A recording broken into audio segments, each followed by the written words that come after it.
गाईन अखंड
हरे तुझे नाम हरे तुझे नाम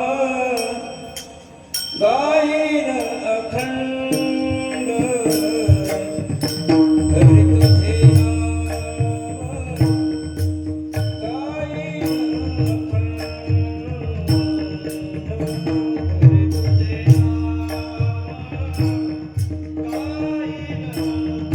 गायन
अखंड नामाचा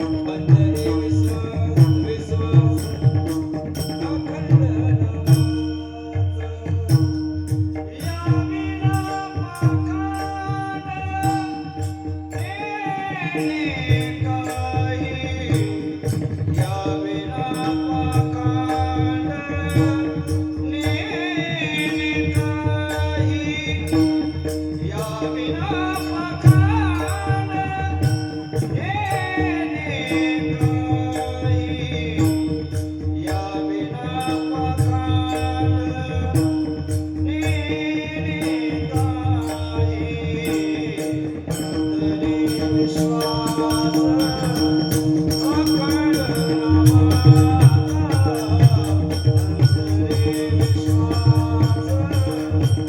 अखंड नामाचा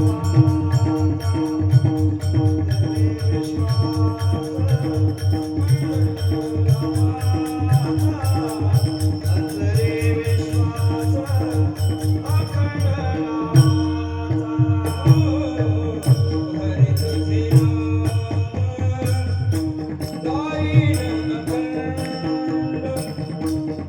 हरे तुझे नाम गायन अखंड हरे तुझे नाम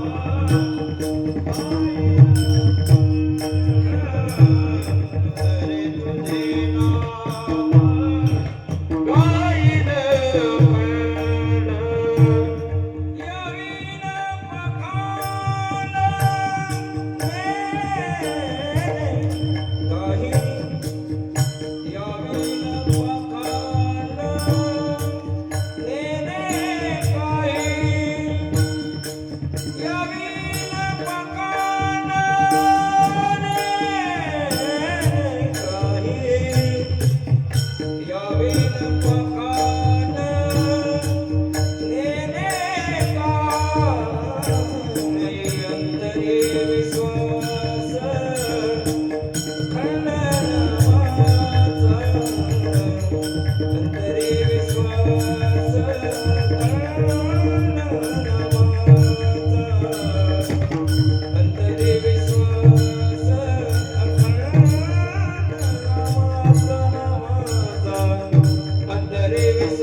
नेने काही अंतरी विश्वास अखंड नामाचा गाया म्हणे वाचा हिची देई तुका म्हणे आता दे संत संग तुझे नामी रंग भरो मना अंतरी विश्वास अखंड नामाचा गाया म्हणे वाचा हिची देई पांडुरंगा करो प्रथम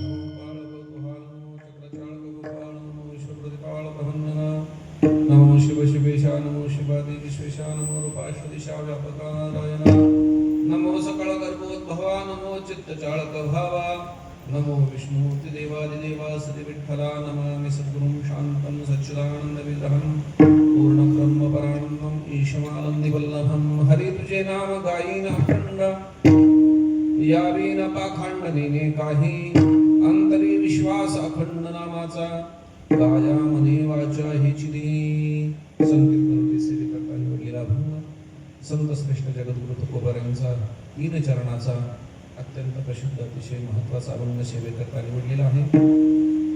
गेली 108 वर्षाची परंपरा असलेला अखंड हरिनाम भक्ती महोत्सव याही वर्षी जगद्गुरु तुकोबार यांचं बीजीचं औचित्य साधून नाथ महाराजांच्या शिष्टीचं औचित्य साधून या ठिकाणी हरिनामोत्सव संपन्न होतो आहे. त्याचबरोबर श्रीमद भागवत कथा नामजप काकडा हरिपाठ कीर्तन महोत्सव आदी भरगच्च अशा प्रकारचा कार्यक्रम या ठिकाणी संपन्न होतो आहे. या कार्यक्रमाचे संयोजक सत्यजित ज्ञानदेव कोले पाटील त्याचबरोबर माऊली हरिपाठ मंडळ शेंद्री मुद्रक आणि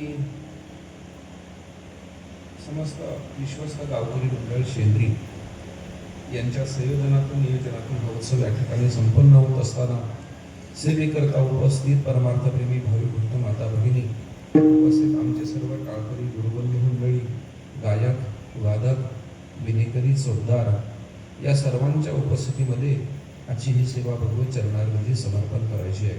आमचे परमस्नेही आमच्या संस्थेचे विद्यार्थी शुभम महाराज यांनी या कार्यक्रमाचं नियोजन आमंत्रण दिलं आणि त्यानुसार आपल्या या गावामध्ये येण्याचा योग आला. वैकुंठवासी प्रातस्मरणीय बोधे बाबा या गावी अनेक वेळांना येऊन गेलेली आहेत. आपल्या गावाचं जर भौतिक वैभव पाहिलं तर समोरून वाहणारी दक्षिण वाहिनी अशा प्रकारची नदी आहे. बरोबर पंढरपूरमध्ये जसं भगवंताचं आणि चंद्रभागेचं दर्शन समोरासमोर व्हावं त्याच पद्धतीने आपल्याही सिंदरी गावाचा भौगोलिक अशा प्रकारचा नकाशा पाहायला मिळतो. अनेक महापुरुषांचे पदस्पर्श ही आपल्या गावाला झालेली आहेत. त्याचबरोबर अखंड नामजप या गावामध्ये होतो. या गावामध्ये प्रथमतः आणून पहिला पाय ठेवला त्याबरोबर मला बाकी काही ऐकायला नाही, पहिल्यांदा नामजप ऐकायला इतका आनंद वाटला. भगवंताचं नाम ज्या गावामध्ये होत आहे ते गाव राहत नाही, ते गाव तीर्थक्षेत्र बनत असते. म्हणून भौगोलिक इतिहास आणि इथल्या साधनेचा जर विचार केला तर हे गाव म्हणजे दुसरं तिसरं काही नसून हे सुद्धा एक तीर्थक्षेत्रच आहे. विठाला विठाला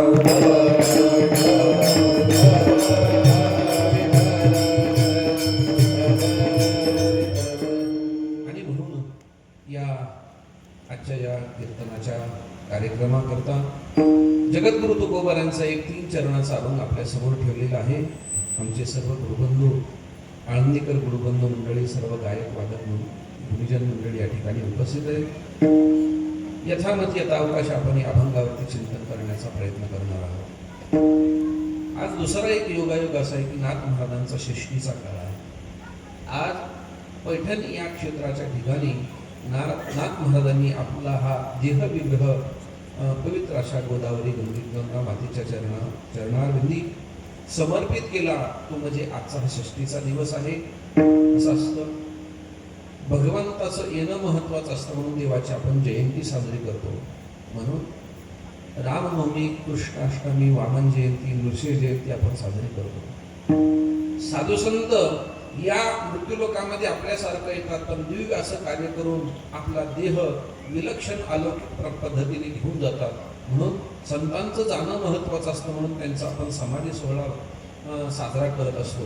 ज्याला आपण तुकोबाऱ्यांचा बीजोत्सव, नाथ महाराजांची षष्टी, ज्ञानोबाऱ्यांचा समाधी सोहळा, सोपान काकाचा समाधी सोहळा या पद्धतीने साजरा करत असतो. म्हणजे देवाचं येणं महत्वाचं म्हणून जयंती साजरी करतो, संतांचं जाणं महत्वाचं म्हणून त्यांचा समाधी सोहळा साजरा करतो. आणि सामान्य जीवाचं येणं जाणं हे त्याच्या कर्मावरती अवलंबून असतं. म्हणून ते गेल्यानंतर त्यांच्याविषयी श्रद्धायुक्त अंतःकरणाने त्यांच्या पुढच्या पिढीने जे केलं जातं त्याला श्राद्ध असं म्हणतात.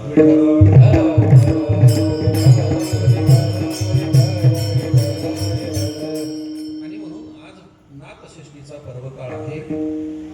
नाथ महाराजांचं जीवन हे आपल्या संत परंपरेमध्ये अलौकिक अशा प्रकारचं जीवन आहे. योगायोगामध्ये काही संदर्भ आपल्या समोर आले तर आपण त्याचं चिंतन करणार आहोत.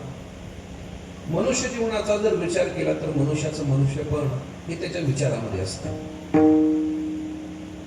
प्रत्येक मनुष्य दिसायला जरी सारखा असला तर त्याचं दिसणं हे त्याच्या दिसण्यावरती अवलंबून असतं, त्याच्या विचारावरती अवलंबून असतं. असं म्हटलेलं आहे, मनुष्याला मनुष्य का म्हणावं, तर त्याला 2 हात आहेत, 2 पाय आहेत, 2 डोळे आहेत, 2 कान आहेत. याच्यामुळे त्याचं मनुष्यपण नाही, तर तो मनुष्य विचार करतो म्हणून त्याला मनुष्य म्हणतात. आणि मनुष्य असून सुद्धा जर विचार करत नसेल तर साधू संत म्हणतात त्याला माणूस म्हणूच नका. विचार नाही नर खरं तो कैसा, ज्याच्याजवळ विचार नाहीये तो जरी दिसायला माणूस असला तरी त्याला मनुष्य म्हणू नका. त्याला खर म्हणजे त्याला गाढव म्हणा. विठ्ठला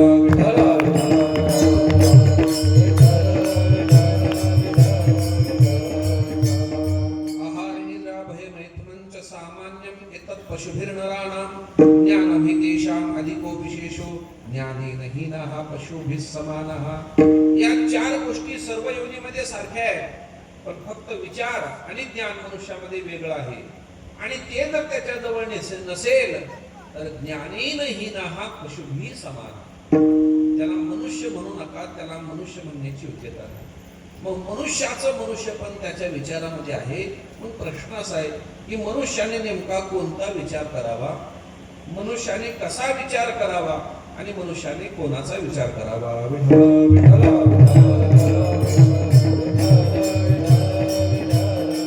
ऐका, 3 विचार मी आपल्या समोर ठेवले. मनुष्याने कोणता विचार करावा, कसा करावा आणि कोणाचा करावा. ऐका, मनुष्याने कोणता विचार करावा, विचाराचे 3 प्रकार आहेत. एक आहे निरर्थक विचार, एक आहे अनर्थकारी विचार आणि एक आहे सार्थ विचार. कोणता विचार करावा, पहिल्या 2 विचाराचा विचार करायला सांगितलेला नाही. पहिला आहे निरर्थक विचार, की ज्या विचाराला काही अर्थ नाही त्याला म्हणतात निरर्थक विचार. शास्त्रामध्ये दाखला आलेला आहे, काकस्य कतिवा दंतेही गर्दभस्य कतिवा केशः. एक मनुष्य विचार करत होता, त्याला विचारलं, बाळ कशाचा विचार करतोय? तो म्हणला, गाढवाला केस किती असतील याचा विचार करतोय. गाढवाला केस किती असतील या गोष्टीचा विचार करून काहीच फायदा नाही. ही या गाढवाला कळत नाही, केवढा मोठा गाढवपणा आहे. काय फायदा काय? गाढवाला केस किती असतील याचा विचार करून काहीच फायदा नाही. निरर्थक विचार आहे, निरर्थक विचार. गुरुवारी पुणेकर बाबा पाठामध्ये दृष्टांत सांगतात. एक समुद्रकिनारी डोक्याला हात लावलेला आहे, कपाळावरती आठी पडलेले विचार करत होता. त्रयस्थ मनुष्य गेला, त्याला विचारलं, बाबा रे कशाचा विचार करतोय? तो म्हणलं समुद्राचा. समुद्राचा काय विचार करायचा? तो म्हणजे पहा ना, एवढे मोठे मोठे मासे आहेत, जर यदा कदाचित या समुद्राला आग लागली तर या माशांनी जायचं कुठं? समुद्राला आग लागली तर माशांनी कुठं जायचं रे बाळा? शेंद्रीला नाही का? जवळचा मनुष्य होता, तर म्हणला बावळा एवढा काय विचार करतोय, समुद्राला जर लाग लागली तर मासे झाडावर जातील म्हणला दुसरीकडे. काय अर्थ आहे या विचाराला? एक गृहस्थ प्रचंड श्रीमंत महाराज, 9-10 पिढ्या बसून खातील एवढी श्रीमंती होती महाराज. तुम्हालाही द्यायची नाही, मलाही घ्यायची नाही, सांगायला काय हरकत आहे का? 9-10 पिढ्या बसून इतकी संपत्ती होती, पण उदास होता. त्यालाच विचारलं एकाने, का हो एवढी श्रीमंती आहे, एवढं कमवत आहे, पण तरी सुद्धा उदास आहे. तर म्हटला काय करू, पोरगच ऐकत नाही. ऐकत नाही म्हणजे काय बहिर आहे का? नाही, कान चांगले आहेत, पण ऐकत नाही म्हणजे जसं सांगतो मी तसं वागत नाही. काय करतो काय? ते म्हटले काय नाही, देण्या घेण्याचा व्यवहार करतोय. म्हटलं चांगलं आहे ना, ऐकत नाही म्हणतात देण्या घेण्याचा व्यवहार करतोय, पण पुढे आहे का म्हणजे देण्या घेण्याचा व्यवहार करतोय, नेमकं काय देतो काय घेतोय? ते म्हणजे झोप घेतोय आणि जांभळ्या देतोय. त्याचा कार्यक्रम एकच चांगला का, झोपा घ्यायच्या आणि जांभळ्या द्यायच्या. काय करतोय काय नाही, पडून राहिलाय म्हणजे लहान वय आहे, पडून राहतो, काहीच काम करत, अभ्यास करत नाही, काहीच करत नाही. तुम्ही जर 2 शब्द सांगा त्याला. महाराज होते ते, महाराजांना बरं वाटलं, सांगा म्हटलं की त्यांना फार आनंद होतो. महाराज म्हटलेलं ना, कोणी सांगा असं म्हटलं ना, फार आनंद होतो. तो गेला आतमध्ये, झोपलेला होता बेडवरती. लहान त्या मुलाला उठवलं, अरे बाळा, श्रीमंताच्या घरी जन्म झालाय, एवढा तुझ्या सगळे अनुकूलता आहे, सगळं तुझ्या हातापायाशी सगळं धन संपत्ती आहे, साधन सामुग्री आहे, आणि या वयामध्ये तू पडून राहतोय, काहीतरी केलं पाहिजे. तो म्हटला मी काय करू ते तरी सांगा महाराज. काय करू म्हणजे लहान वयामध्ये मुलांनी अभ्यास केला पाहिजे, शाळेत गेलं पाहिजे, आणि भरपूर अभ्यास केला म्हणून पाहिजे. तो म्हणला अभ्यास केल्यानंतर काय होईल? मी जर अभ्यास केला असं तुम्हाला वाटतंय, मी अभ्यास केल्यानंतर काय होईल? तो म्हणला येडायस का काय? अरे तू जर अभ्यास केला तर तुला भरपूर मार्क मिळतील, चांगले मार्क मिळतील, आणि तू पास होतील चांगल्या मार्गाने. तो म्हणला मी अभ्यास केला, चांगले मार्क मिळाले, त्यांनी काय होईल? अरे चांगला जर अभ्यास केला, चांगले मार्क मिळाले तर तुला चांगली डिग्री मिळेल, आणि चांगली डिग्री मिळाली की तुला चांगली नोकरी लागेल. तो म्हणला ठीक आहे, तुमच्या म्हणण्याने अभ्यासही केला, चांगली नोकरीही लागली, चांगली नोकरी लागल्यानंतर काय होईल? तर म्हणजे भरपूर पैसे मिळतील. चांगली नोकरी लागली, भरपूर पैसे मिळाले, त्यांनी काय होईल? अरे येडायस का काय? म्हणजे चांगली नोकरी लागली, आणि चांगली नोकरी लागली, तुला भरपूर पैसे मिळाले की तुला पुढची जी काय गोष्ट म्हणजे छोकरी, तुला चांगली छोकरी मिळेल. कारण छोकरी नोकरीशिवाय मिळत नाही म्हणतात, नोकरीशिवाय मिळत नाही, कुणी देत नाही, कुणी द्यायला तयार नाही. ठीक आहे, तो म्हणला तेही झालं, चांगली नोकरी मिळाली, चांगली छोकरी मिळाली, सगळं झालं, मग त्यांनी काय होईल? मला एवढं सगळं केल्यानंतर काहीच करायचं नाही, भरपूर पैसा आला की मोठा बंगला बांधायचा, आणि मग एवढं केल्यानंतर काहीच करायची गरज राहणार नाही. तो म्हणला चांगली नोकरी मिळाली, लग्नही झालं, मोठा बंगलाही बांधला, मग त्यांनी काय होईल? एवढं केल्यानंतर काहीच करण्याची गरज राहणार नाही. मग त्या बंगल्यामध्ये, त्या असलेल्या मोठ्या बंगल्यामध्ये विठाला विठाला विठाला विठाला विठाला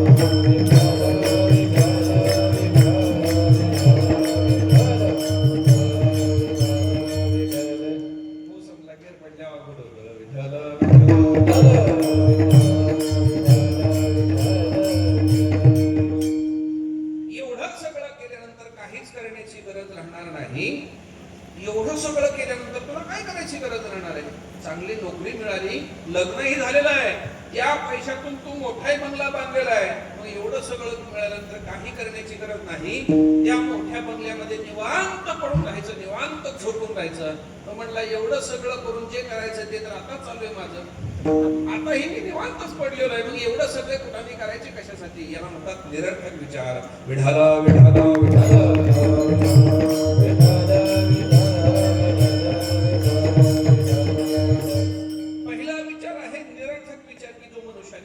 विचार करता वाया जाय काळ, लटिके ते मूळ फजितीचे. त्याला म्हणतात निरर्थक विचार. माणसाने निरर्थक विचार कधी करू नये.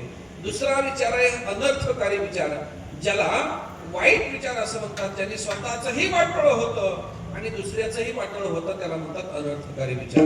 ऐका, आज जगामध्ये जो दहशतवाद आहे, आतंकवाद, उग्रवाद, अत्याचार, अनाचार, बलात्कार चालू आहे. आपल्याला असं वाटतं का किती लोक विचार करत नसतील?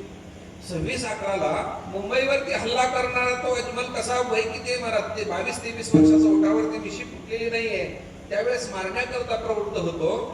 जगाचं नुकसान व्हावं याकरता ही जी विचार करण्याची पद्धत आहे ना, ती आहे अनर्थकारी विचार.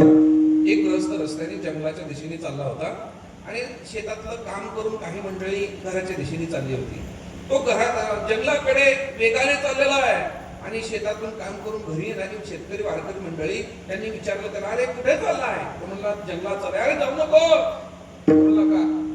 जाऊ नको, वाघ सुटलाय आणि तो अत्यंत क्रूर आहे, भयंकर आहे आणि तो वाघ नरभक्षी आहे म्हणतात. तो म्हणला हे माहिती आहे म्हणूनच चाललोय. अरे वाघ आहे, तुझ्यावरती हल्ला करेल, तुला खाऊन टाकेल हे माहित आहे तरी तू चाललाय?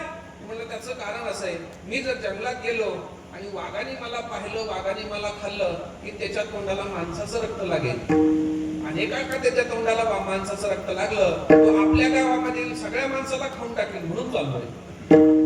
अरे काय विचार केलाय? अनर्थकारी विचार, स्वतःचंही वाटोळं आणि दुसऱ्याचंही वाटोळं.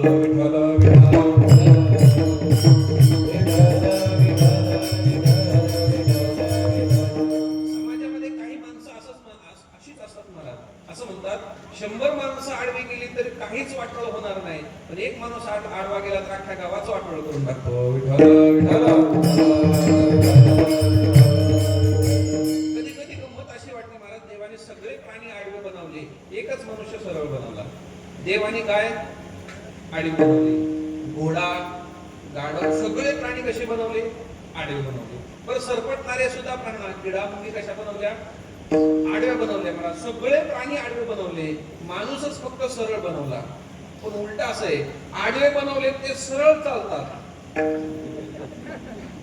आणि ज्याला सरळ बनवले ना तो कायम आडवा चालतो. मला कायम आडवा चालतो. एक आडवा चालला ना सगळं वाटोळं करून टाकतो. आणि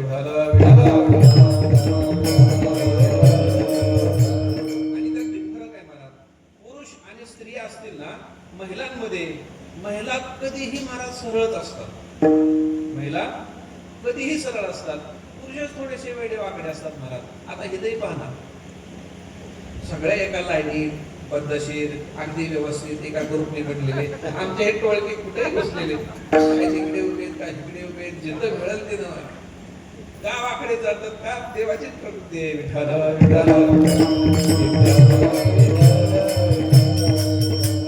अनर्थकारी विचार, स्वतःचंही वाटोळं आणि दुसऱ्याचंही वाटोळं, त्याला म्हणतात अनर्थकारी विचार. एकाम दृष्टी वष्टभ्य नष्टात्मानोपबोधयः प्रभवन्ति उग्रकर्मान शयाय जगतो अहिता. जगाचा क्षय व्हावा, अहित व्हावं याकरता उग्र करणारी ही जी प्रवृत्ती आहे ना, भगवान म्हणतो ही असुरी प्रवृत्ती आहे.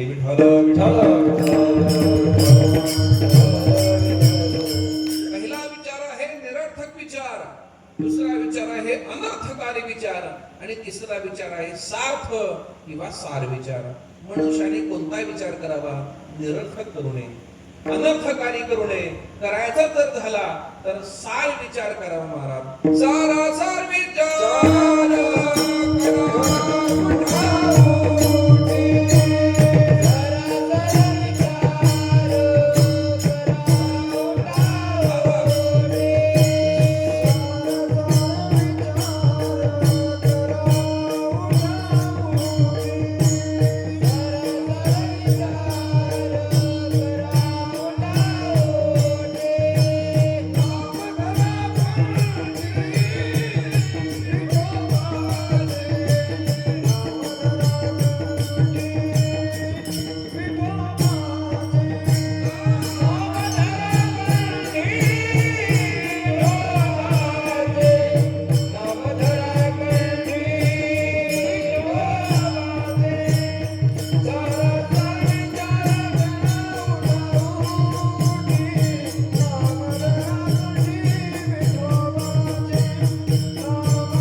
प्रश्न दुसरा आहे कसा करावा. विचार करण्याच्या दोन पद्धती एका वैकुंठवासी प्रातस्मरणीय मामांच्या लिखाणामध्ये ठिकाणी असालेलं आहे. जसं क्रिया दोन प्रकारची असते तसं विचार दोन प्रकारचा असतो. क्रिया दोन प्रकारची म्हणजे काही क्रिया कधी कधी करतो आणि काही क्रिया आपण सतत करत राहतो. पहा तुम्ही, आपण भूक लागल्यानंतर जेवतो का जेवतच राहतो? भूक लागल्यापुरतं जेवतो. तहान लागल्यापुरतं पाणी पितो का पाणीच पित राहतो? तहान लागल्यापुरतं पाणी पितो. म्हणजे याला तात्कालिक क्रिया असं म्हटलेलं आहे, म्हणजे कधी कधी करावी लागणारी क्रिया.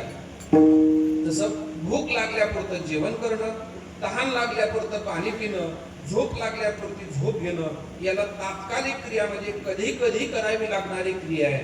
पण काही क्रिया मनुष्य सतत नेहमी अखंड करत राहतो. अशी कोणती क्रिया आहे? ऐका, ज्याला श्वासोच्छ्वास म्हणतात, श्वास घेण्याची आणि श्वास सोडण्याची ही क्रिया मनुष्य कधी कधी करतो का सतत करतो? सतत करतो. एखादा म्हटलं मी करणार नाही, शक्य आहे का? तसं काही क्रिया मनुष्य कधी कधी करतो, पण एक क्रिया मनुष्य अखंड करत राहतो, सतत करत राहतो. तसं विचार सुद्धा दोन प्रकारचे आहेत. काही विचार मनुष्याने कधी कधी करायचे असतात मनात. ऐका, मनुष्य म्हणून जन्माला आलेलो आहोत. मनुष्याने जगण्याकरता, आपल्या निर्वाह करता काही विचार केलाच पाहिजे. त्याला तात्कालिक विचार असं म्हटलेलं आहे. निर्वाहा पुरते अन्न आच्छादन,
सांगितलेला आहे त्याला तात्कालिक विचार असं म्हटलेलं आहे. केला पाहिजे मला. एक कर्तव्य आपलं, एक बाप असेल आपल्या कुटुंबाचा विचार केलाच पाहिजे. एक स्त्री असेल आपल्या कुटुंबाकरता, मुलाकरता, पतीकरता विचार केलाच पाहिजे. याला तात्कालिक विचार असं म्हणतात. पण पुढे ऐका, आपल्या जीवनाचा निर्वाह होण्याकरता करावा लागणारा विचार हा तात्कालिक विचार आहे. पण पुढे ऐका, मनुष्य जन्मामध्ये आल्यानंतर आपला उद्धार होण्याकरता जो विचार करायचा आहे ना, तो तात्कालिक नाहीये, कधी कधी नाहीये. मग तो विचार मनुष्याने सतत, नेहमी, अखंड, नवे नवे क्षणाला केला पाहिजे. जन जन हाती करावा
सतत करावा लागणारा विचार आहे का?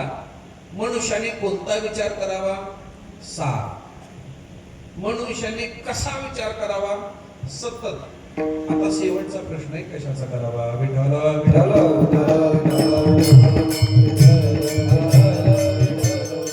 शास्त्रामध्ये 3 गोष्टीचा सतत विचार करायला सांगितलेला आहे. सदा विचारयत तस्मात् जगत जीव परात्मनः जीव भाव जगत भाव बाधे स्वात्मेव शिष्यते. पहिला विचार करावा जगाचा, दुसरा विचार करावा जीवाचा आणि तिसरा विचार करावा देवाचा. विठ्ठल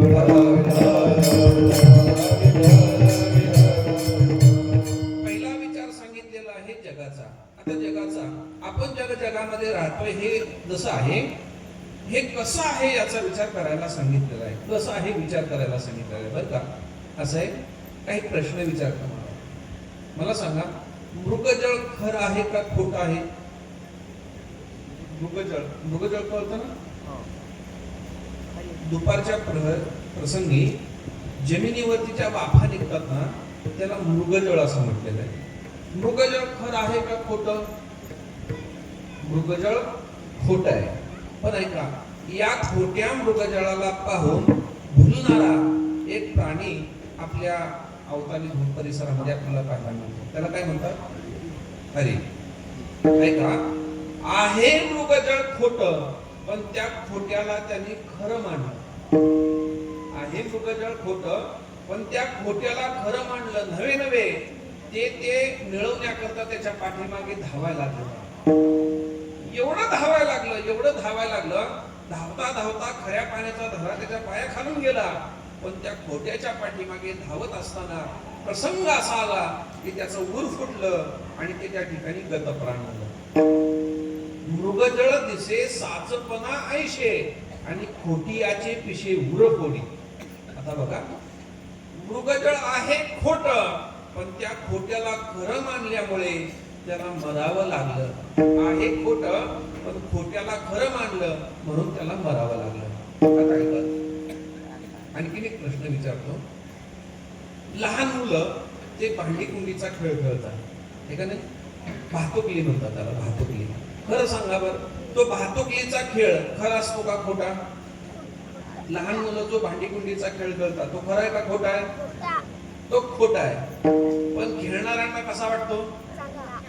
खेळणाऱ्यांना तो खरा वाटतो. बघा बरं, सिद्धांत आहे का?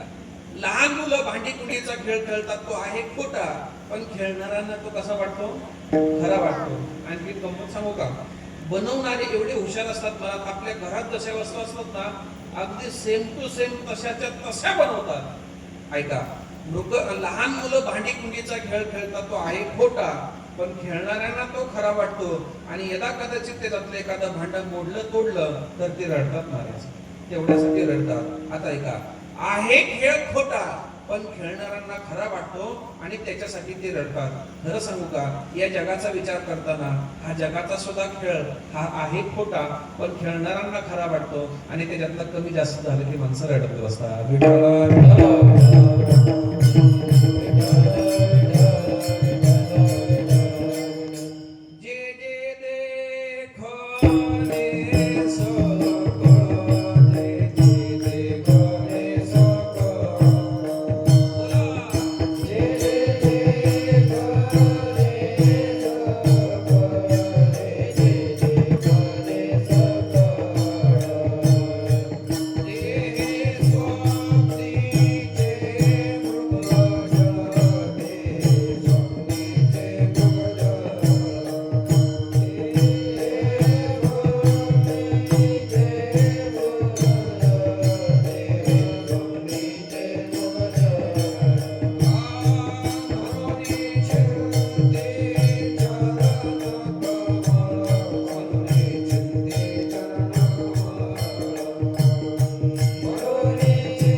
मृगजळ खोटं आहे पण हरणाने खरं मांडलं म्हणावं लागलं.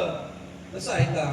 या सगळ्या दिसणाऱ्या भासणाऱ्या संसाराला आपण खरं मानतो नव्हे नव्हे त्याच्याकरता आपण मरतो महाराज. सर्व सुखाच्या मुक्ती यज्ञदायी केला हिमनता दिशा शीन पावला माया वेष्टीला जीव माझा. पहिला विचार जगाचा सांगितलेला आहे ते खोटं असं वाटावं. दुसरा विचार जीवाचा तो खरा विचार आपल्याला कळायला पाहिजे. मला साधा प्रश्न विचारतो, मला सांगा, आपण माझा गाव म्हणतो का मी गाव म्हणतो? आपण काय म्हणतो? माझा गाव. म्हणजे गाव वेगळं आहे आणि मी वेगळं आहे. बरं, आपण माझं घर म्हणतो का मी घर म्हणतो? माझं घर म्हणतो म्हणजे घर वेगळं आहे आणि मी वेगळं आहे. मला सांगा, आपण माझा पाय म्हणतो का मी पाय म्हणतो? माझा पाय का मी पाय म्हणतो? माझा पाय म्हणतो ना. म्हणजे पाय वेगळा आहे आणि मी वेगळा आहे. माझा हात म्हणतो का मी हात म्हणतो? माझा हात म्हणतो म्हणजे हात वेगळा आहे आणि मी वेगळा आहे. माझं शरीर म्हणतो का मी शरीर म्हणतो? माझं शरीर म्हणतो. मी शरीर वेगळं आहे आणि मी वेगळा आहे. सिद्धांत एवढाच आहे, ज्याच्यामध्ये आपण राहतो ना तो देह वेगळा आहे आणि जो आत्मा आहे तो तत्व वेगळा आहे. विठ्ठल विठ्ठल म्हणून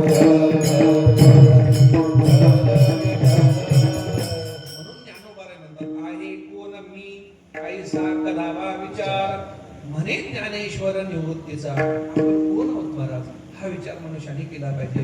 माझा विस्तार झालेला आहे. मनुष्याने कोणता विचार करावा? सारा. कसा करावा? सतत. कोणाचा करावा? जगाचा, जीवाचा आणि देवाचा. जगाचा विचार केला, जीवाचा विचार केला. आता महत्वाचा विचार राहिलेला आहे ते म्हणजे देवाचा. देवाचा विचार मनुष्याने मनुष्य जन्मामध्ये आल्यानंतर करायचा आहे. मग देवाचा विचार म्हणजे देवाच्या नामाचा विचार, देवाच्या चिंतनाचा विचार आणि देवाच्या नामाचा विचार करत असताना तुकोबाराय म्हणतात, देवा या कलियुगामध्ये आमचा उद्धार होण्यासाठी तुझं नाम हे अत्यंत महत्वाचं असल्यामुळे तो विचार आमच्या जीवनामध्ये अखंड येऊ दे. अभंगाचं प्रथम चरण. हरी तुझे नाम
अखंड. देवाच्या नामाचा विचार सांगत असताना तुकोबाराय म्हणतात, देवा हे कलियुग आहे आणि या कलियुगाचा विचार करत असताना मनुष्याचा उद्धार हा देवाच्या नामाशिवाय नाही महाराज. सांगू तुम्हाला, कलियुगामध्ये अन्य वाटा, अन्य मार्ग किंवा अन्य साधन ही क्षीण झालेली आहेत महाराज. अवघ्या वाटा झाल्या क्षीण, कलीन घडे साधन. व्यवहारातलं उदाहरण सांगतो. आपण आजारी पडल्यानंतर डॉक्टरकडे जातो. डॉक्टर तपासल्यानंतर आपल्याला औषध देतात. आपण मेडिकलमध्ये जातो आणि मेडिकलमध्ये गेल्यानंतर औषधाची बॉटल घेतो. त्या औषधाच्या बॉटलवरती 2 तारखा लिहिलेल्या असतात पहा. एक असते उत्पादन तिथी आणि दुसरी असते या उत्पादन ज्या दिवशी संपणार आहे त्याची तिथी, ज्याला मराठीमध्ये एक्सपायर डेट आणि मॅन्युफॅक्चरिंग डेट म्हणतात. मॅन्युफॅक्चरिंग म्हणजे ज्या तारखेला हे औषध या बॉटलमध्ये टाकलेलं आहे आणि एक्सपायरी डेट मध्ये या तारखेला हे औषध संपणार आहे. गंमत पहा, तारीख संपल्यानंतर औषध बॉटल मध्ये आहे बघा बरं, ती तारीख संपल्यानंतर औषध त्या बॉटल मध्ये आहे, पण ते औषध तुमच्या रोगावरती परिणाम करणार नाही. औषध आहे पण त्याचा प्रभाव संपलेला आहे. तसं कलियुगामध्ये अन्य साधन जे आहेत ना त्यांची एक्सपायरी डेट झालेली आहे. म्हणजे कलियुगामध्ये ती साधन नाही आहेत असं नाही आहे, आहेत पण उद्धार करण्याचा त्यांचा प्रभाव संपलेला आहे. म्हणून कलियुगामध्ये उद्धार फक्त कलियुगे उद्धार हरिच्या नामे, कलियुगे उद्धार हरिच्या नामे, कलियुगे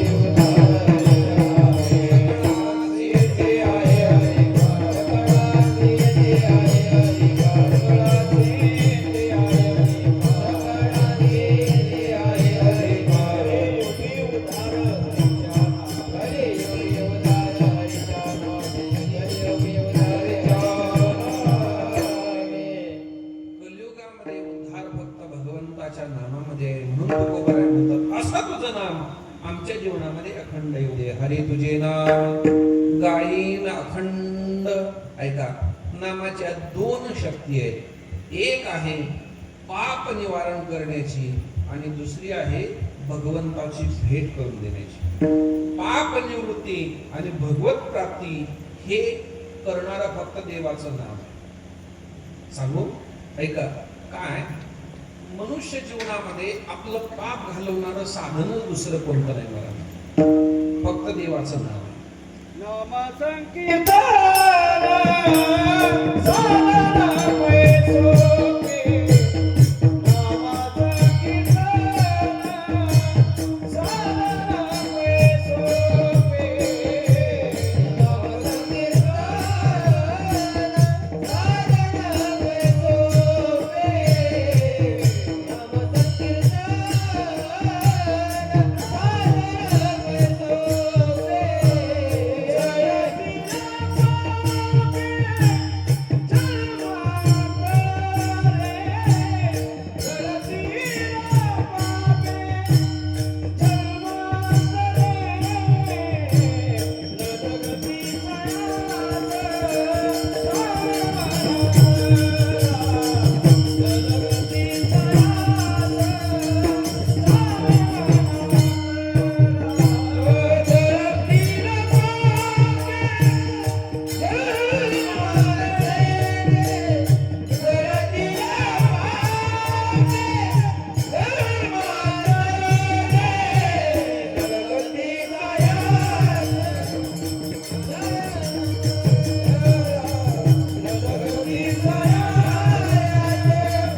जळतील पापे जन्मांतरीची. देवाचं नाम जन्मांतरीची पाप एक नाहीये.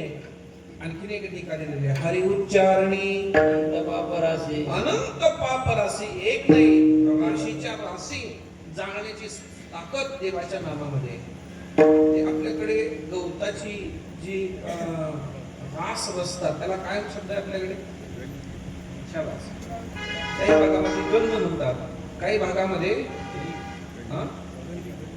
हा. ती जी रास बसली जाते गवताची पेंड्या म्हणतात, भरपूर पेंड्या, जवळजवळ एका एकराच्या त्या गवताच्या पेंड्याची रास रचलेली होती. मला सांगा, आता एका एकराच्या गवताच्या पेंड्याची जी रास आहे, एवढी मोठी रास जर जाळायची असेल, आपल्याला जर एवढी मोठी एका एकराची आणि ती जर रास जाळायची असेल तर कमीत कमी एक ट्रॅक्टर भर तरी काडीपेटी लागतील ना आपल्याला, है का नाही? एक रास जर जाळायची असेल तर एक ट्रॅक्टर भर तरी काडीपेटी पाहिजेत ना. बरोबर आहे, बरोबर आहे. आम्हाला एक ट्रॅक्टर भर जाऊ द्या, एक काडीपेटी जाऊ द्या, एक काडी सुद्धा पुरेशी आहे. पूर्ण अग्नी मिळे तैसे नामे केले. एक काड्याची पेटी महाराज पुरेशी आहे. तसं कितीही जन्माचं पाप असू द्या, एक नाम जीवनामध्ये आलं हे सगळं पाप जाळून टाकतं.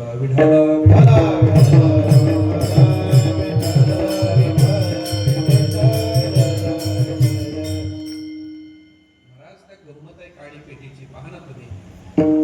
काडी पेटी सतत जाळण्याचं काम करते महाराज, सतत जाळण्याचं काम करते. म्हणून आजपर्यंत बाजार भावाचा विचार करत असताना सगळ्याचे भाव गगनाला भिडले महाराज, सगळ्याचे भाव गगनाला भिडले. किती वाढले महाराज, लहान लहान वस्तू किती महाग झाल्या, फक्त बाजारात एकाचीच किंमत वाढली नाही, ती म्हणजे काडी पेटीची. का? कारण सतत दुसऱ्याला जाळण्याचं काम करते. म्हणून जे दुसऱ्याला जाळतात ना त्याची किंमत नसते बरं का, समाजात किंमत नसते. आणखीन सांगू का, बरोबर आहे. भाऊसाहेबांचं वाक्य, भाऊसाहेब असं म्हणायचे की मनुष्य मळका असला तरी चालेल, पण मनुष्य जळका नसावा. त्यांचं एक वाक्य आणखीन असायचं, माणसं कपड्याला घाबरतात पण नरक पडण्यासाठी घाबरत नाही. त्यांचा दुआ असायचा सतत, नर कपडन को डरत आहे, नरक पडन को ना. बाकी कळलं तर बघा, नर कपडन को डरत आहे, नरक पडन को ना. नरकात पडण्याची माणसाला चिंता नाही, कपड्याची चिंता आहे.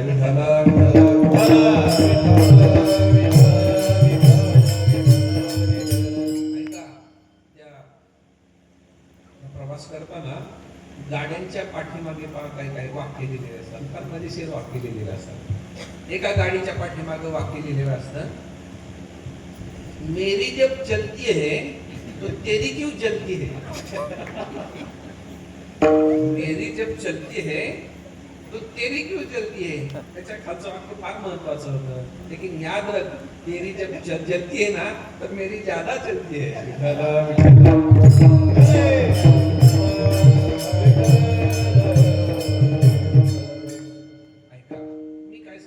आपल्या जीवनातलं पाप जाळण्याची ताकद देवाच्या नावामध्ये. थोडी गंमत म्हणून सांगतो. काय हे पाप म्हणजे काय? आपलं कर्म.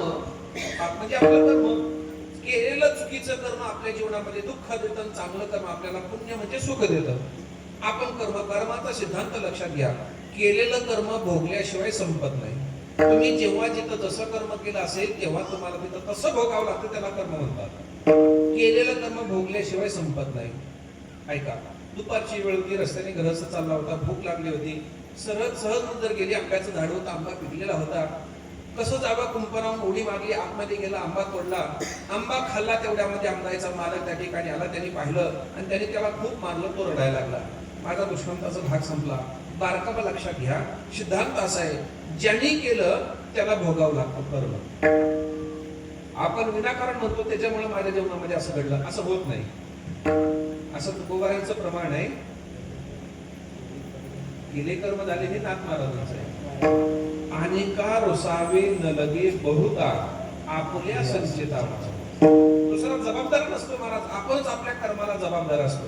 पहा तुम्ही, दुपारची वेळ होती, त्याची नजर, भूक लागली होती, त्याची नजर आंब्यावरती गेली. मला सांगा, ज्या डोळ्याने तो आंबा पाहिला ते डोळे त्या आंब्यापर्यंत जाऊ शकतात का? नाही. मग गेला कशाने? पायाने. ज्या पायाने तो त्या आंब्यापर्यंत गेला ते पाय तो आंबा तोडू शकतात का? तोडला कोणी? हाताने. ज्या हाताने तो आंबा तोडला ते हात आंबा खाऊ शकतात का? आंबा खाल्ला कोणी? तोंडाने. बघा, पायाने तिथपर्यंत गेला. बरं, पाय आंबा तोडू शकत नाहीत, आंबा तोडला हाताने. ज्या हाताने आंबा तोडला ते हात आंबा खाऊ शकत नाहीत, खाल्ला तोंडाने. आणि तेवढ्यामध्ये आमराईचा मालक त्या ठिकाणी आला. बरं का अंकुश महाराज, वजनदार होता तुमच्यासारखा. आला आमराईचा मालक त्या ठिकाणी आला, बाही माग सारली आणि एक काना खाली लावून दिली. बापरे, अशी मारल्यावर काय व्हायचं त्याचं? कानाखाली मारून दिली. कानाखाली मारल्याबरोबर त्याच्या डोळ्यातून घळघळ घळघळ पाणी आलं. बारकावा लक्षात घ्या, आंबा खाल्ला कोणी होता? मार खाल्ला कोणी? गालाने. माझा प्रश्न आहे, मग आंबा जर तोंडाने खाल्ला, मार जर गालाने खाल्ला, मग पाणी डोळ्यातून का आलं?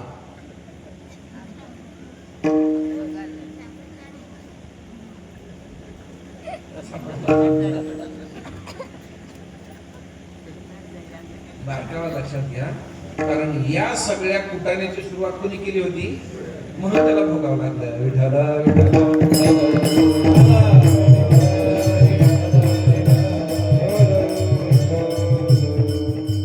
माझ्या उदाहरणामध्ये थोडीशी ग्राम्यता आहे, समजून घ्या. दुपारी जेवायला बसला आणि पोटभर जेवला. जेवल्यानंतर संध्याकाळी जेवला आणि जेवल्यानंतर विधी असतो हात धुण्याचा. हात धुण्याकरता डाव्या हाताने तांब्या घेतला, उजव्या हातामध्ये टाकला, रुमालाने हात पुसला, शतपावली केली, घेऊन झोपला. जे खाल्लं होतं ते पोटामध्ये पचन झालं आणि पचन झाल्यानंतर सकाळी उठला. सकाळी उठल्यानंतर आणखी एक विधी असतो, ते म्हणजे प्रातर्विधी, शौचविधी. आणि शौचविधी झाल्यानंतर पुन्हा एक कार्यक्रम असतो हात धुण्याचा. त्यावेळेस पहिला हात दुसऱ्या हाताला म्हणतो, बेट्या याच अन्नाकरता तू मला रात्री तुझ्या हातावर पाणी टाकायला लावलं होतं, आता वेळ तुझी आली. रात्री डाव्या हाताने उजव्या हातावर टाकलं, सकाळी उजवा हात टाकला डाव्या हातावर टाकतो. रात्रीतलं कर्म सकाळी फेडावं लागतं. जे जन्माचं पाप का चुकेल? म्हणून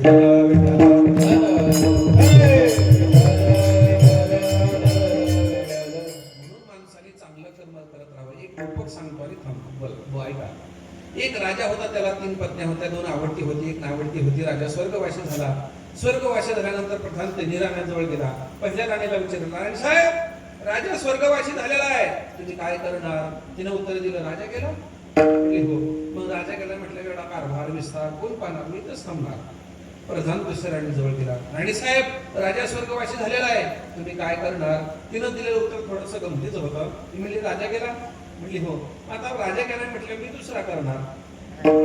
आपल्या मराठीमध्ये एक म्हण आहे, वाकडी तिकडे बाबळ केला होता, मला पहिला नवरा गेला म्हणून दुसरा नवरा गेला. मी आता दुसरा करणार आहे. बरं. प्रधान तिसऱ्या राणीजवळ गेला, राणी साहेब, राजा स्वर्गवासी झालेला आहे, तुम्ही काय करणार? तुम्ही आवडत्या नव्हत्या, पण माझं कर्तव्य म्हणून तुमच्याकडे आलेलं आहे, तुम्ही काय करणार? तिने दिलेलं उत्तर फार महत्वाचं होतं. ती म्हटली, अशा आहे, जरी मी राजाची आवडती नसले ना, तरी जिथं राजा गेला मी तिथं जाणार, मी राजाच्या सोबत जाणार.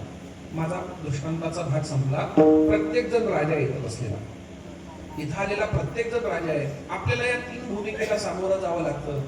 पहिलं उत्तर दिलं होतं, राजा गेला, एवढा कारभार विस्तार कोण पाहणार? मी इथंच थांबणार. ऐका, आपण गेल्यानंतर जे आपल्या सोबत येत नाही ते म्हणजे घरदार, शेतीवाडी, बंगला, गाडी, पैसा अडका. खरं सांगा बरं, याच्यापैकी काय येतं सोबत? कोणाच्या गेलंय? कोणाच्या येणार आहे? कोणाच्या येत नाही महाराज. मग तेथे नसले काही, सत्ता संपदा राहील ठाई ते ठाई, पुढे संचित जाईल बाहे तुका म्हणे येत ये मज्ञा. आपल्या सोबत येत नाही महाराज, जिथं आहे तिथं आहे, जसंच्या तसं राहतं महाराज. आपल्या सोबत येत नाही हे म्हणजे दिसणारं जग.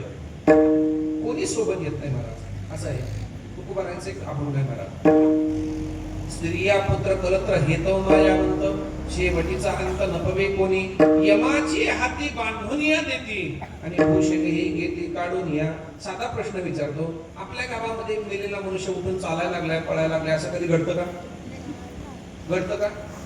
मेलेला मनुष्य उठून चालतो का? चालत नाही. पळतो का? मग लोक का बांधतात बरं त्याला?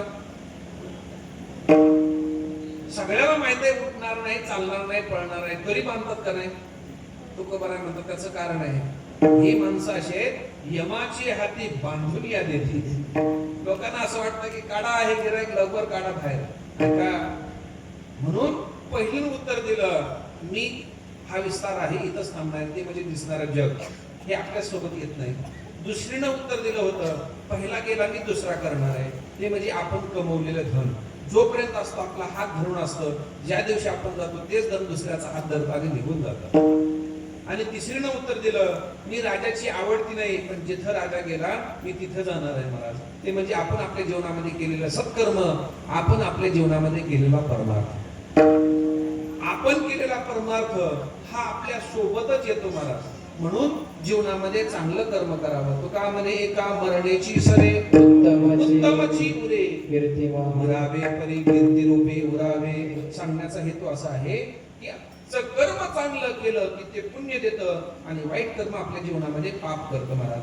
पाप कसं ओळखायचं थोडस बोलतो. पाप कसं ओळखावं, आपलं हित होत नसेल तर त्या मनुष्याने समजायचं की ते आपल्या जीवनातलं पाप आहे महाराज. तो का म्हणे नाड आणि पाप ठाके घेता. आपलं हित होत नसेल निश्चित समजावं पाप आहे. साधा प्रश्न विचारतो, दूध गोड आहे का कडू आहे? शाबास. आहे पा दूध पवित्र आणि गोड. पण एखाद्याच्या शरीरामध्ये जर ताप म्हणजे ज्वर निर्माण झाला त्याला कसं लागतं? दूध गोड आहे पण कडू लागतं. का? कारण शरीरामध्ये ताप आहे. सिद्धांत आहे का बरं? दूध गोड आहे पण कडू लागतं, शरीरामध्ये ताप आहे. देवाचं भजन नाम चिंतन गोड आहे पण कडू लागतं, मनामध्ये पाप आहे. विठ्ठल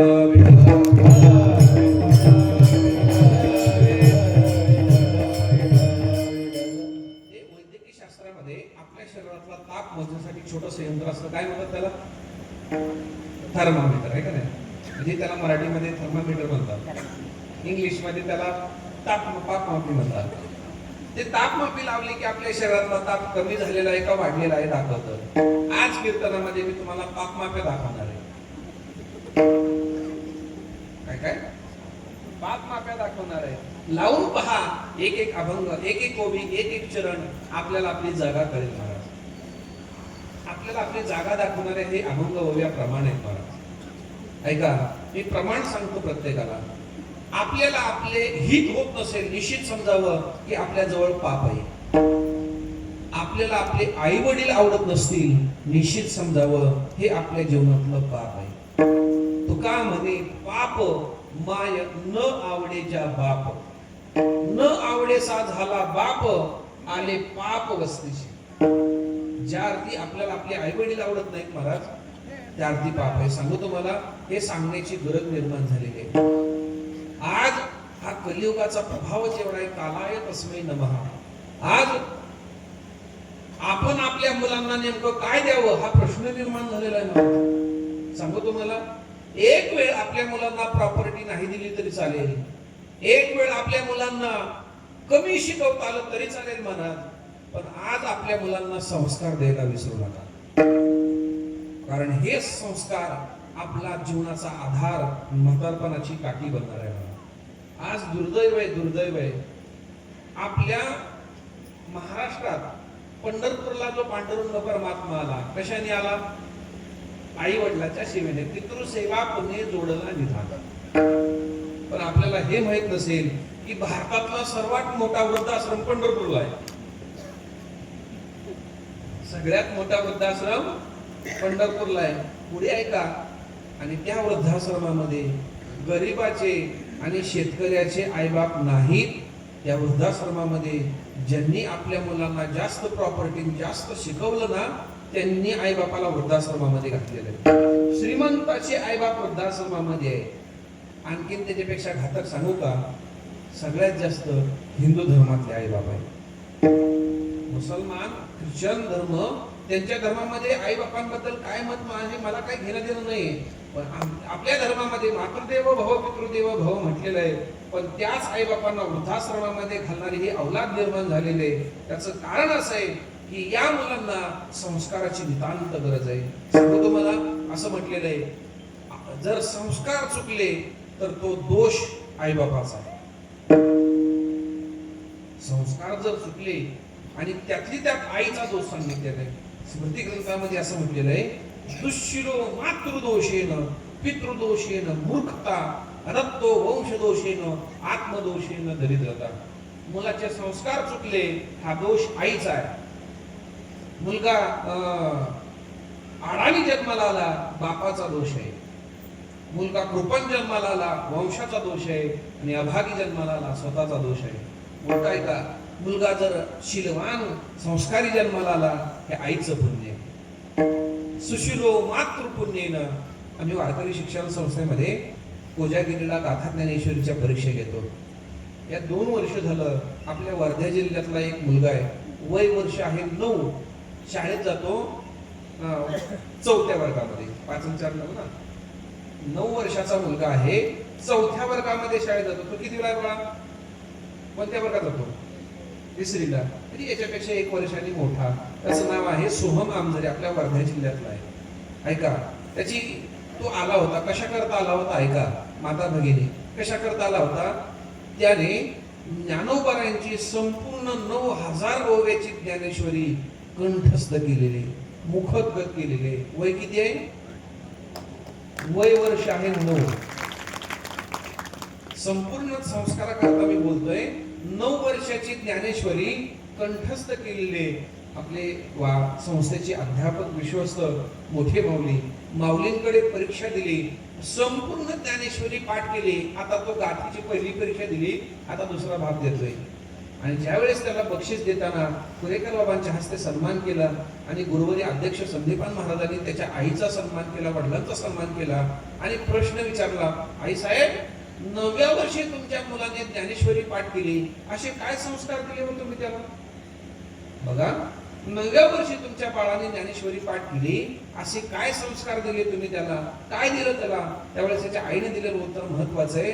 ती म्हटली, बाबा माझ्या बाळाने 9व्या वर्षी ज्ञानेश्वरी पाठ केली, पण त्याचं खरं कारण असं आहे, तो माझ्या पोटात असताना मी ज्ञानेश्वरीची 108 पारायण केली.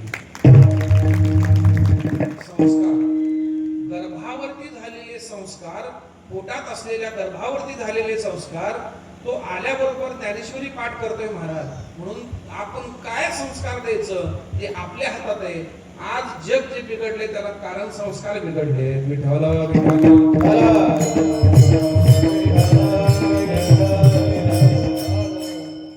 आम्ही इथं बोलतोय, आमचे महाराज वाजवतायत, ही मंडळी गातायत इथं, ही कीर्तना करता उभा आहेत, आमचे संतोष महाराज या ठिकाणी उभे.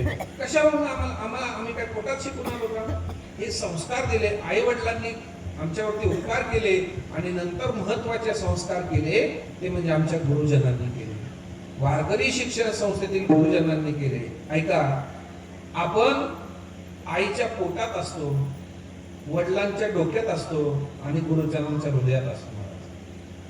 आईच्या पोटातून आपला जन्म होतो, वडिलांच्या कल्पनेतून डोक्यातून जन्म होतो आणि गुरुवरांच्या हृदयातून आपला जन्म होतो. म्हणून या तिन्ही ठिकाणी झालेले संस्कारच आपल्याला मोठं बनवतात. ज्यांच्यावरती संस्कार झालेले आहेत तेच आपल्या शेवटच्या साध्यापर्यंत पोहोचतात. म्हणून संस्काराची नितांत गरज आहे की तरुण पिढीवरती महाराज. का तरुण बिघडायला लागलेलं आहे? याचं कारण कुटुंब व्यवस्था, घरातले संस्कार संपलेले आहेत महाराज. जी आई टीव्ही पुढे पाहून तो गर्भात असताना जर पिक्चरची गाणी टीव्हीतल्या मालिका पाहत असेल, तुझ्या जीवनाला म्हणत असतील गर्भात असताना, तर पुढे दिली फुलत नसणार ना, जेडी फाटेपर्यंत नसतील महाराज दिनची पुढं. का? तुम्ही संस्कार द्यायला चुकला. विठ्ठल विठ्ठल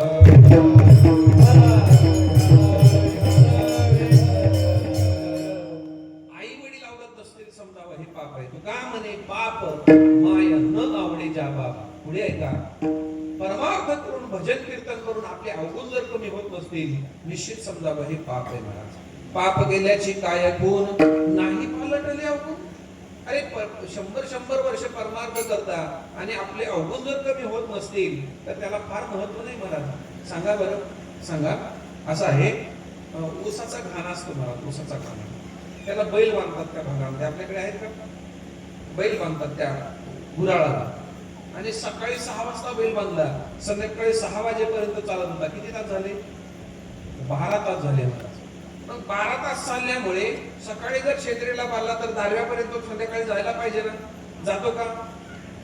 नाही जात. कुठं राहतो मग? त्याच घाण्याभोवती फिरत राहतो. म्हणजे तो चालला नाही का? तो चालला, त्याच्या चालण्यामध्ये गती आहे पण प्रगती नाही आहे. तो चालला, चालण्याबद्दल आपलं दुमत नाही आहे. तो तो चालण्यामध्ये गती आहे पण चालण्यात प्रगती नाहीये महाराज. अडचण आपल्या संप्रदायाची ही झालेली आहे महाराज. गती वाढलेली आहे, प्रगती संपलेली आहे. लोक आम्हाला म्हणतात महाराज 40 वाऱ्या झाल्या, ही गती आहे, प्रगती नाहीये. रोज 3-3 करते कीर्तन करतो, ही गती आहे, प्रगती नाहीये. आमची ज्ञानेश्वरीची 108 पारायण झाली, आम्ही गाथेची 108 पारायण केली, ही गती आहे, ही प्रगती नाहीये. महाराज कधी प्रगती झाली पाहिजे, खरी प्रगती आहे. ऐका, परमार्थाचा परिणाम शरीरावरती नकोय, परमार्थाचा परिणाम इंद्रियावरती नकोय, परमार्थाचा परिणाम मनावरती झाला पाहिजे. मन बदललं पाहिजे, अंतःकरणामध्ये प्रेम निर्माण झालं पाहिजे आणि आपले अवगुण कमी झाले पाहिजेत. समजा आपला परमार्थ सफल आहे. विठ्ठला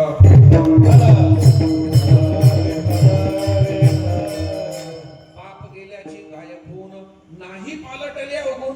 आणखीन सांगतो ऐका, पाप दुसऱ्याने सांगण्याची गरज नाही, ज्याचं त्याचं मन सांगत असतं महाराज. मन कठोर करून प्रमाण आहे का?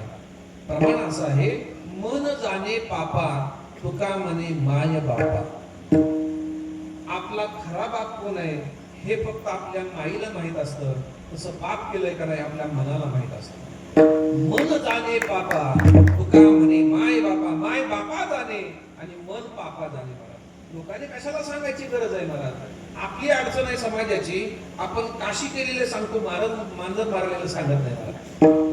आणि आपली ताकद नाही महाराज. मी पाप केलं नाही म्हणायची ताकद आपली होत नाही.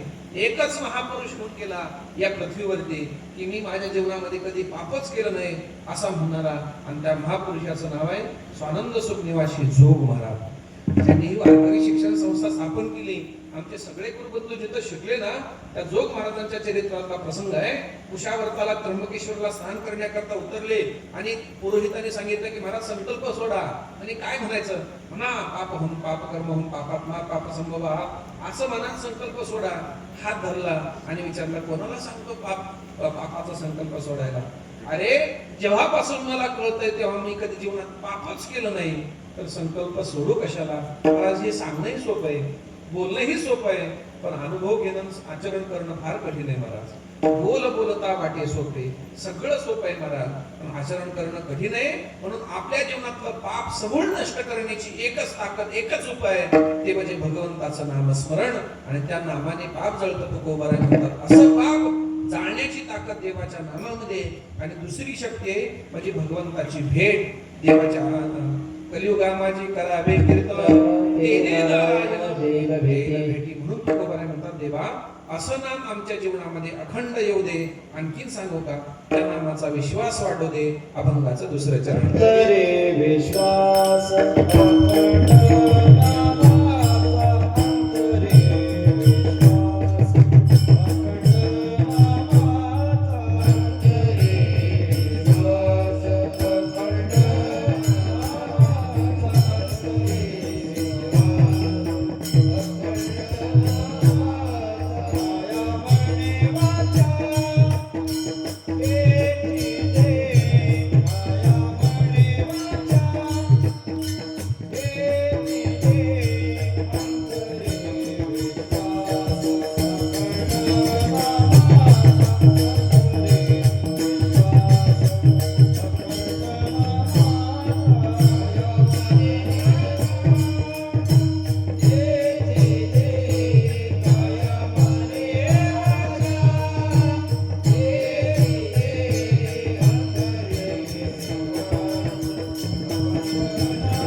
तुझ्या नामावरचा विश्वास वाढू दे.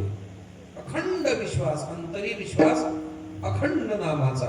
ऐका, विश्वास हे फार महत्वाचं अशा प्रकारचं तत्व आहे. धंदा करताना जसं हातामध्ये भांडवल पाहिजे, तसं परमार्थ करताना मनामध्ये विश्वास पाहिजे. म्हणून विश्वासाला भांडवल म्हटलेलं आहे. भांडवल गाठी तरी विश्वास. ऐका, जीवन जगताना आपण कधी विश्वास ठेवतोच किंवा कोणावरती विश्वास ठेवावा आणि कोणावरती विश्वास ठेवू नये याला शास्त्र आहे. कोणावरती विश्वास ठेवू नये, याच्यावरती विश्वास ठेवू नये. ऐका, नखीनाम च नदीनाम शृंगीनाम शस्त्रपाणीनाम विश्वासो नैव कर्तव्य स्त्रीषु राजकुलेषु च. कोणावरती विश्वास ठेवू नये. नखीनाम, ज्या प्राण्याला नख असतात ना त्याच्यावरती कधी विश्वास ठेवायचा नाही. पहा तुम्ही, वाघ, सिंह, लांडगा, कोल्हा हे प्राणी पहिल्यांदा नखाने मारतात. हे म्हणून ज्याला नख असतात ना त्याच्यावरती कधी विश्वास ठेवायचा नाही. नखीनाम, ज्याला नख आहेत त्याच्यावरती कधी विश्वास ठेवायचा नाही. आजकाल महिला आणि मुली नख वाढवायला लागलेल्या आहेत. आता त्यांच्यावरती विश्वास ठेवायला घरी जाऊन विचार करा. तुम्ही तुमचा विचार स्वतंत्र आहे. नखीनाम नदीनाम, नदीवरती कधी विश्वास ठेवायचा नाही. उभा पहिलं धडी त्याने घालू नये उडी. ज्याला तळ माहिती नाही, ठाव माहिती नाही, त्याने उडी टाकायची नाही प्रवाहामध्ये, कारण तिचा विश्वास ठेवायचा नाही नदीवरती. नखीनाम नदीनाम शृंगीनाम, ज्याला शिंग असतात त्याच्यावरती विश्वास ठेवायचा नाही. शस्त्रपाणीनाम, ज्याच्या हातामध्ये शस्त्र आहे त्याच्यावरती विश्वास ठेवायचा नाही. पुढे असं म्हटलेलं आहे स्त्रीषु, परस्त्रियांवरती कधी विश्वास ठेवायचा नाही. आणि महत्वाचं आहे राजकुलेषु, राजकारणी लोकांवरती कधी विश्वास ठेवायचा नाही. त्याच्यावरती विश्वास ठेवायचा. हे विश्वास ठेवायचा कोणावरती? एक संतांवरती, संताचे पायी. दुसरा देवावरती, देव असं म्हटलेलं आहे. अंतकाळीचा सोयरा तुका म्हणे विठू धरा, देवावरती विश्वास ठेवावा. आणि सगळ्यात महत्वाचं आहे देवाच्या नामावरती अंतरी विश्वास, अखंड नामाचा. ऐका, आपण कधी जडावरती विश्वास ठेवतो, कधी चेतनावरती ठेवतो? मला सांगा. आता बऱ्यापैकी मंडळी घरातून येताना घराला कुलूप लावण्यात आले. कुलूप जड आहे का चेतन आहे? घराचं कुलूप कमाल आहे. मला लाखो रुपयाचं घर असतं आणि 100 रुपयाचं कुलूप असतं, पण त्याच्यावरती विश्वास असतो की ते आमच्या घराचं रक्षण करणार आहे. असा काय आहे? म्हणजे तुम्ही विश्वास कशावर ठेवला? जडावर. आता पहा, वरचा मंडप जड आहे का चेतन आहे? मंडप जड आहे, पण कीर्तन संपेपर्यंत तो आपल्या डोक्यावरती पडणार नाही असा विश्वास आहे का नाही? म्हणूनच तुम्ही कीर्तनाला बसलाय ना. आणि ज्यांचा विश्वास नाही ते आपली बाहेरच बसलेले म्हणजे तिकडेच बरे पडला तर यांच्या डोक्यावर पडते. अंतरी विश्वास म्हणजे तुम्ही जडावरती विश्वास ठेवू शकता, मग देवावरती, देवाच्या नामावरती का विश्वास ठेवणे? कार्य विश्वास न करीत ऐसा पुत्र स्नेहे गुण जैसा गुंतराशी. देवाचा विश्वास कार्य नाही त्याचा एक पूर्ण अभंग तुकोबाराने दिलेला आहे. अरे तू पत्नीवरती विश्वास ठेवतो, तू मुलांवरती विश्वास ठेवतो, तू घरावरती विश्वास ठेवतो, मग ज्यांनी हे सगळं निर्माण केलेलं त्या देवावरती का विश्वास ठेवत नाही? विठ्ठला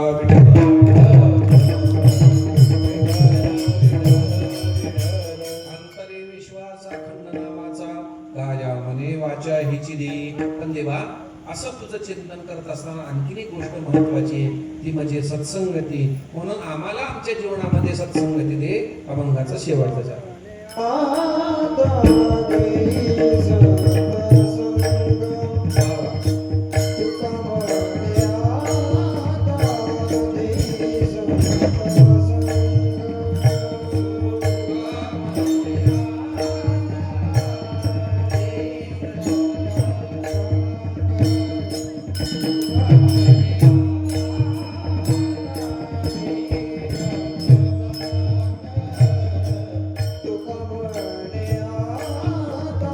Jesus.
परमार्थामध्ये टिकण्याकरता सत्संगती लागते, परमार्थ पचण्याकरता श्रद्धा विश्वास लागतो आणि परमार्थाचा शेवट होण्याकरता कृपा लागते. येण्याकरता पुण्य पाहिजे महाराज. तोच मनुष्य इथे येऊ शकतो ज्याचं पुण्य आहे. ज्याचं पुण्य नाही, ऐका, जीवनामध्ये बाकीच्या गोष्टी विकत मिळतील, पुण्य कमवावं लागतं. आमचे गुरुजी असं सांगायचे, संसार होत असतो परमार्थ करावा लागतो. संसार करताना खाली पाहिजे आणि परमार्थ करताना वरती पाहिजे. वरती म्हणजे आकाशाकडे नाही. संसार करताना खाली पाहिजे म्हणजे आपल्यापेक्षा कितीतरी असे लोक आहेत ज्यांच्याजवळ काही नाही तरी जगतायत. ते जर जगतायत, देव त्यांना जगवतोय, मग मला का जगवणार नाही? संसार करताना खाली पाहिजे, त्यांना काही नाही तरी जगतायत, मला सगळं आहे, मी का जगू शकत नाही? परमार्थ करताना वर पाहायचं महाराज. म्हणजे पाहते किती संकट आली तरी परमार्थ करतायत, मग त्यांच्यावर एवढी संकट आहेत तर ते परमार्थ करू शकतील, मग मी का करणार नाही? परमार्थ करताना वरती पाहायचं. साधू संतांच्या जीवनामध्ये एवढी संकट आली तेवढी आपल्या जीवनात नाही आहेत महाराज, पण त्यांनी परमार्थ सोडला नाही, म्हणून आज त्यांचं नाव निघतं. मला 750 वर्ष झाली ज्ञानोबारांना, 450 वर्ष झाली तुकोबारांना, 600 वर्ष झाली एकनाथ महाराजांना समाधी घेऊन, तरी सुद्धा त्याचं नाव काय निघतं महाराज? आपली किती मेले किती जगले महाराज? आजा मेला, पंजा मेला, किती ओळखीचे येतो महाराज. आपल्याला 1-2 पिढ्या माहित असतात, मला 4थी पिढी ओळखून माहित नाही मला, पण ती होती म्हणून मी आहे ना.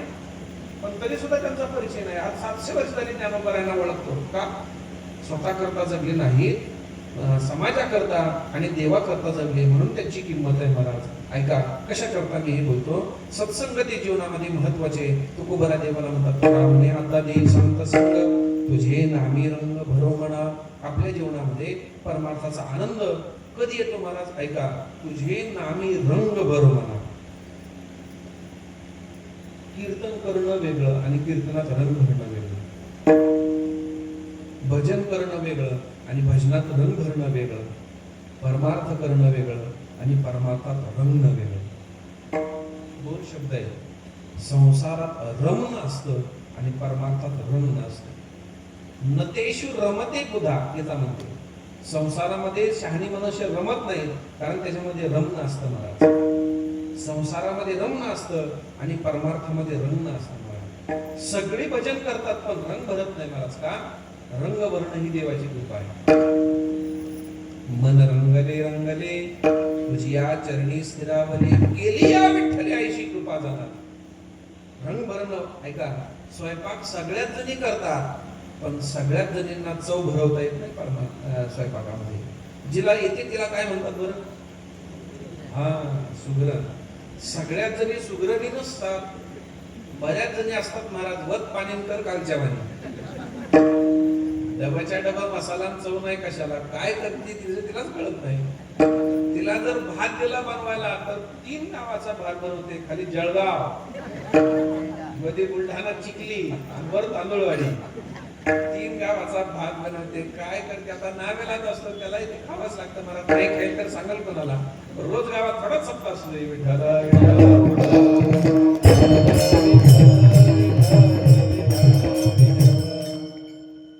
स्वयंपाक करणं वेगळं आणि त्याच्यामध्ये रंग भरणं, चव भरवणं वेगळं.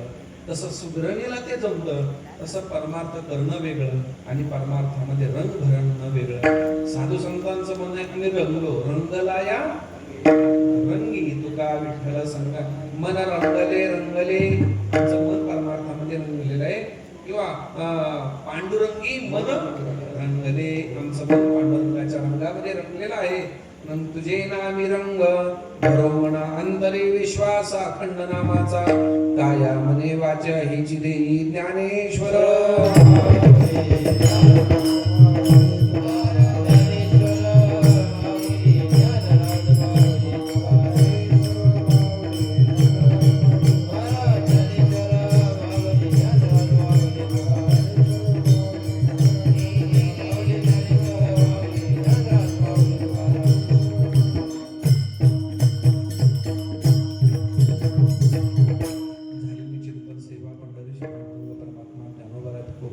सर्व श्रोत्यांच्या चरणी या ठिकाणी सेवा समर्पित करतो.